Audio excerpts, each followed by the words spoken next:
What if I told you that you can play one super simple scale pattern and easily cover the entire neck anywhere you want to play? The benefit of using this pattern is how it eliminates blind spots on the neck and also enables you to play more melodically.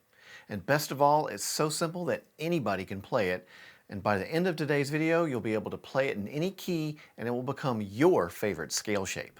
By the way, if you're just getting started with soloing, make sure to download my free beginner soloist handbook that I've put together. It's packed with all sorts of scales and arpeggios and reference materials so that you have it all in one place. The link is in the description below and it includes what we're covering today. Now, if you're just getting started with soloing, the best thing you can do is to use the easiest scale shape so that you stay in key. And frankly, even if you're an intermediate player, I'd recommend the same thing. You don't want to overthink anything when you're playing. And too many players use the old standard minor pentatonic shape, this one right here.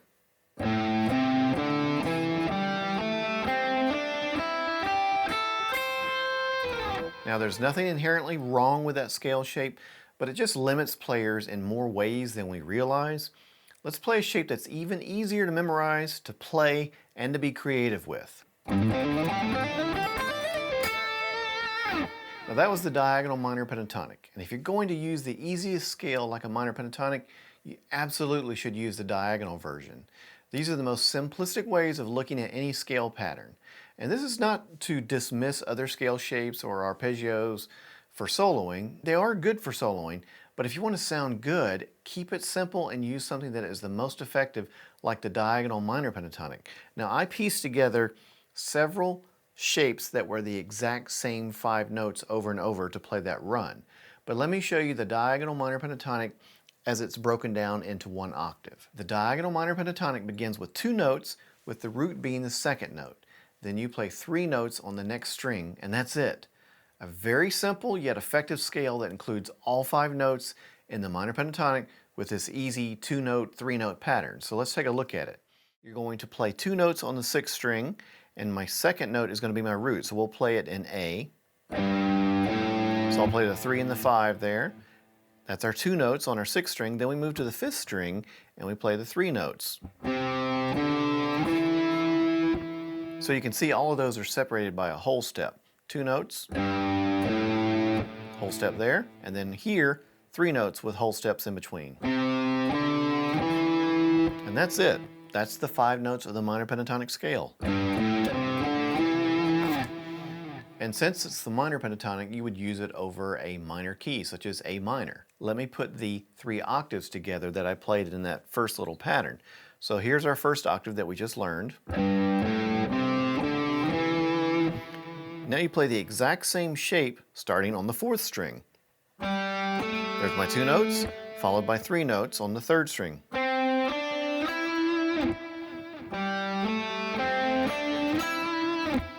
Now I adjust for the tuning difference that's on the B string, so I have to go up a half step for that. And I play the exact same shape again. So 2 notes, followed by 3 notes. Here's the entire 3 octaves.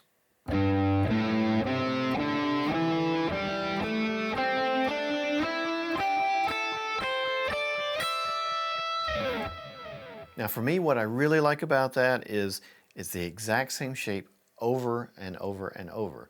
So I memorize one shape, and as long as I know that the root is the second note in that shape, I can just simply find that root anywhere on the neck and then play it. So for me, playing these as octaves is super simple. Let's try it over a track.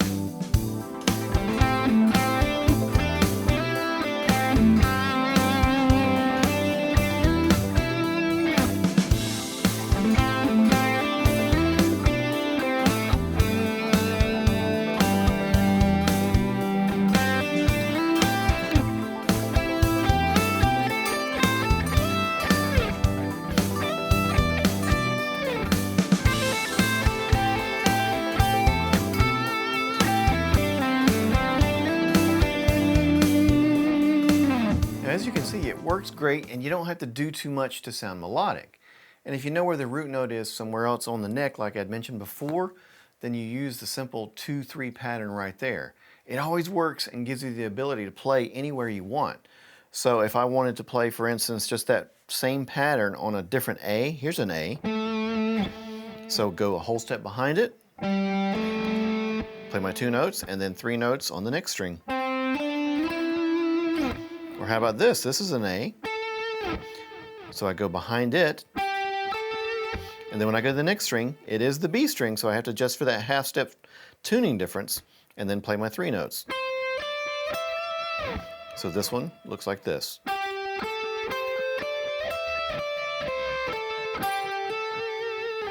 But again, anywhere I see an A, I can put this 2-3 pattern. Plus, given how simple this shape is, it tends to make people memorize where their notes are better because they want to apply this simple shape in as many places on the neck as possible. Now you can also use it over a standard 12-bar blues progressions.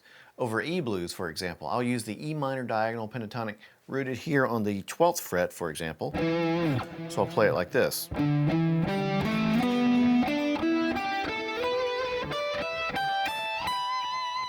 Let's try that one.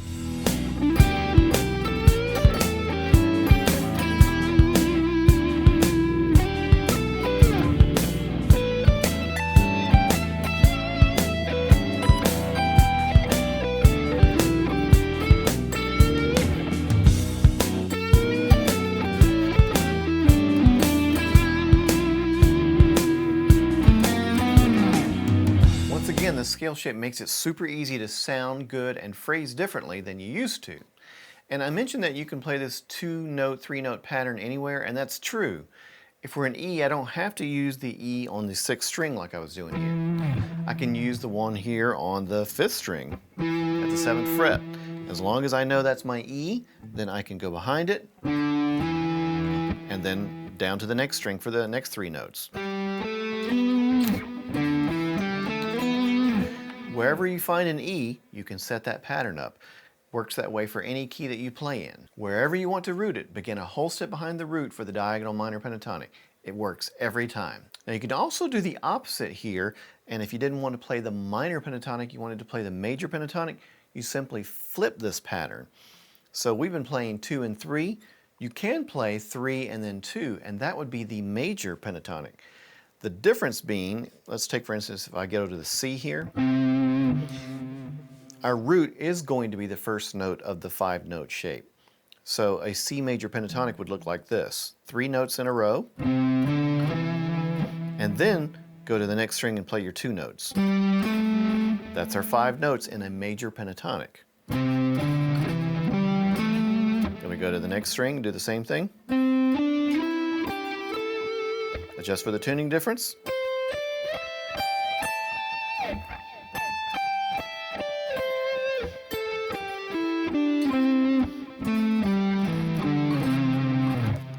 There is your C major pentatonic. If I want to play it off of this C, I can.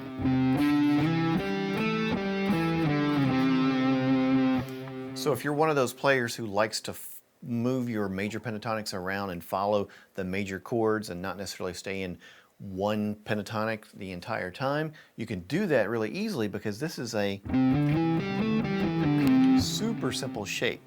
Now if you want to dive a little deeper into the diagonal pentatonics and how to create more interesting phrases with them, I recently made a lesson about that very subject right here, and you can watch that next.